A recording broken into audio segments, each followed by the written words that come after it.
Switching gears, you brought up Jalen Hurts and Sam Ehlinger, two guys that, after watching the 2019 season, I think are totally the same. And I think, Tim Tebow's like, I invented who these guys are. But on that tip, is Sam Ehlinger the best player in the Big 12 conference? So I think that there's a couple different ways to think about that question. Like, I think that he is the most valuable player in the conference. I think that he's the guy, because he's the guy with the ball in his hands, right? I think that having a great quarterback is more valuable than almost anything that you can have on the field. If you have to pick one player to start a team, you're going to try to pick a quarterback. Now, if you're talking about best player, I mean, Chuba Hubbard, what he did last year at Oklahoma State, I think that he is the best player returning in the Big 12. I mean, the efficiency he was able to keep even after, having to basically be the only center point of that offense after losing Tylan Wallace and Spencer Sanders, and still averaging 6 yards a carry. I mean, that is ridiculous stuff, right? That's insane. But, when you adjust for the relative level of quarterback versus running back in terms of importance to a team, I think Sam Ehlinger is the more valuable player, and I think he's as good as people kind of say he is. No, I mean, not that he's going to win the Heisman or anything like that, but he is legitimately a game-changing quarterback. But if you're going to say the best overall player in the Big 12, I mean, I think that there are a couple other guys in that conversation. I'm glad you brought up Chuba Hubbard, because 2,094 yards, any 2,000-yard milestone is tremendous. And we had 3 2,000-yard backs last year: Dobbins, Jonathan Taylor, and of course Hubbard. And it's an outstanding year because none of those guys are even, finishing runner-up for the Heisman Trophy. However, you brought up Chuba Hubbard having to carry the offense. And I wonder if that's more about Spencer Sanders, who'd been a turnover machine, and simply, you lose a Tylan Wallace. I get that, because Tylan Wallace was basically a magnet. He would throw the ball up and then Tylan would go get it. But I would say Tylan Wallace is the best player in this conference, short of Sam Ehlinger, because of what he's been able to do over the last couple of years. But I think that perhaps, as you brought up, with the most valuable player in the quarterback at Texas, and quarterback being the position that you want to build around, maybe that's just not going to be the case, because you can hand the ball to Chuba Hubbard, and because Charlie Dickey's going to be coaching the offensive line. I think that's an understated part of what they're doing. But I want to continue to dig at Texas, because they return so much and they're so talented. I mean, Ehlinger's one thing, but I love Epps, I love Eagles, I love Jake Smith. I'm not a big fan of Keontae Ingram, but I like what Roschon Johnson was able to do. I love Bijan Robinson, and I like Chris Ash coaching the defense, even with Mike Yurcich doing some version of what he did at Oklahoma State. Is it the team to beat in the Big 12 this year, or are we looking at Oklahoma being All-State in Rhode Island again? Look, here's my sort of thought process when it comes to that question. Until Oklahoma doesn't win the Big 12, I can't pick them to not win the Big 12, right? That's just sort of my mindset going in. Now, look, Oklahoma's got a lot to replace. They got to replace Jalen Hurts. They got to replace CeeDee Lamb. They got to replace Kenneth Murray. They got to replace Neville Gallimore. They have a lot more to replace, I think, than the other two teams who I think will really sort of be in that top tier, Oklahoma State and Texas. I think it's going to be a 3-team race. And look, what that means is that somebody's going to be very mad to be left out of the Big 12 title game. Whether it's Sam Ehlinger in his senior year, whether it's Chuba Hubbard in his last year, one of Mike Gundy's best teams, and obviously whether it's Oklahoma, where, you can kind of buy those Big 12 title game tickets at the beginning of the year because they just keep coming back. But, I think that Texas is in that conversation. But for me, if I had to pick right now, I think that they are probably – I think that it's going to come down to that last game of the season, Texas versus Oklahoma State in Stillwater on Black Friday. I think that it's going to come that late in the year. And look, any one of these 3 teams can win the conference, in my opinion, but just because Texas has to go to Stillwater this year, I say that right now they're leaning more towards third than they are to first right now.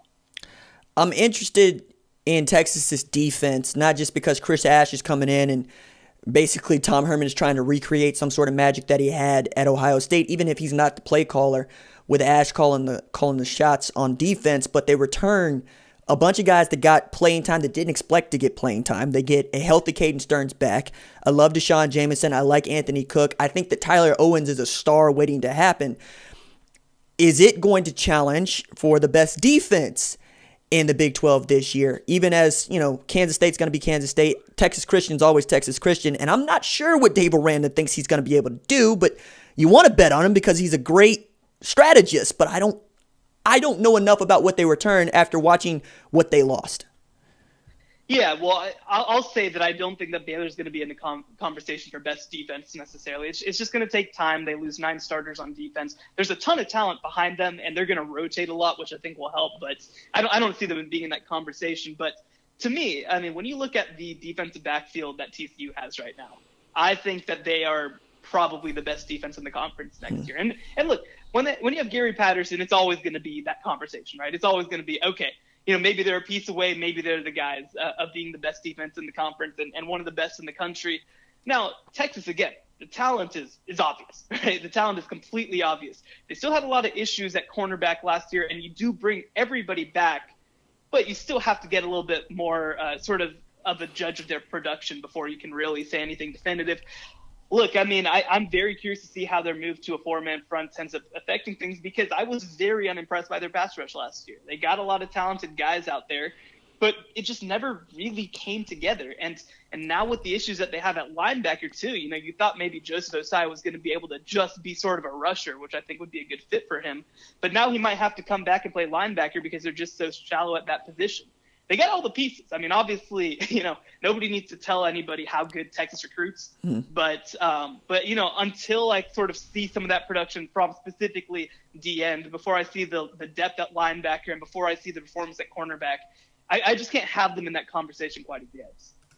So, talking about Texas Christian, I kind of think that Gary Patterson and Bill Belichick are the same person in that they care intensely about defense. They will put together a competent defense, if not a great defense, year after year after year, and could give a damn about who's playing quarterback.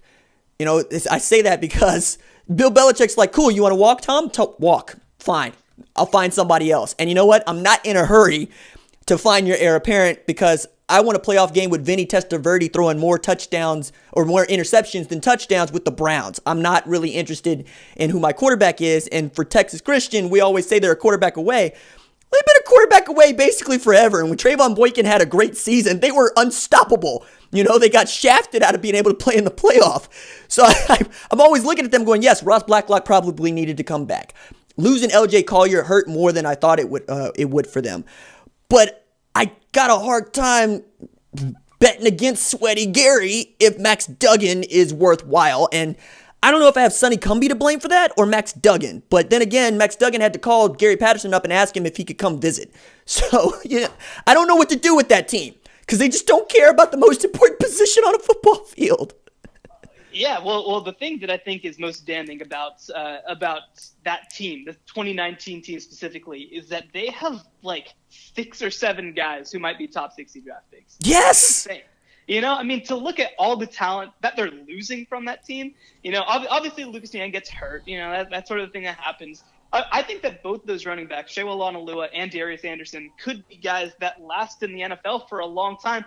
And they were kind of just okay at TCU, and that's kind of the story right now with a lot of TCU's rosters that they've got a lot of guys who they didn't get the most out of, even though, they sort of played at a high level. And that's on both sides, honestly. I mean, I think that even on defense, Ross Blacklock's another guy who I think, he could be a top 60 draft pick. I agree. He should have come back to school. But last year he didn't get the most out of them. And that's a little surprising to me. Now, I think that when you look at their 2020 team, they're going to be, I think, potentially, I don't want to say worse than offense because you hope that Max Duggan, obviously takes a step, but you lose Jalen Reagor. Yeah. You lose your 2-star running backs. You lose the only really good offensive lineman that they had.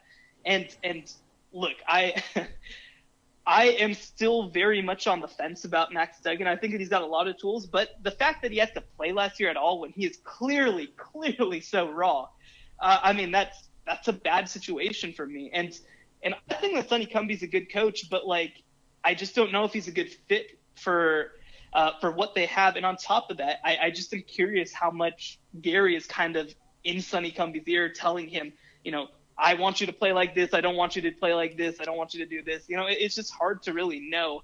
And they didn't really do anything to improve the offense this offseason. They obviously bring in, Doug Meacham back again to coach receivers, but what influence will he have? He obviously was there when they were doing all that stuff with Trevon Boykin, but he's not necessarily going to be doing that in his current role. And they bring in Jerry Kill as an off-field coach to kind of run the offense. I don't even know what that is. What does that even mean? I have no clue. And so for me, I just don't even know what to expect necessarily next year. Again, I think that Sonny Cumbie's a good coach. I think Doug Meacham's a good coach. I think that Jerry Kill is a good coach who makes no sense in this situation. But, I just don't really know what to expect from that offense. The defense will be great, but, where do you even go on that offense? No, man, and I'm interested to know what the hell Jerry Kill is supposed to be doing, too. Joe Brady gets hired by LSU. TCU counters with Jerry Kill. I mean, I get how offensive assistants and these coordinator titles are, in vogue. Scott Linehan's going to take over for Joe Brady. Jorge Munoz is going to do something other than coach wide receivers. Cool. Whatever it is, how you build it out. But I don't know how Jerry Kill makes you better, and that's off-putting to me.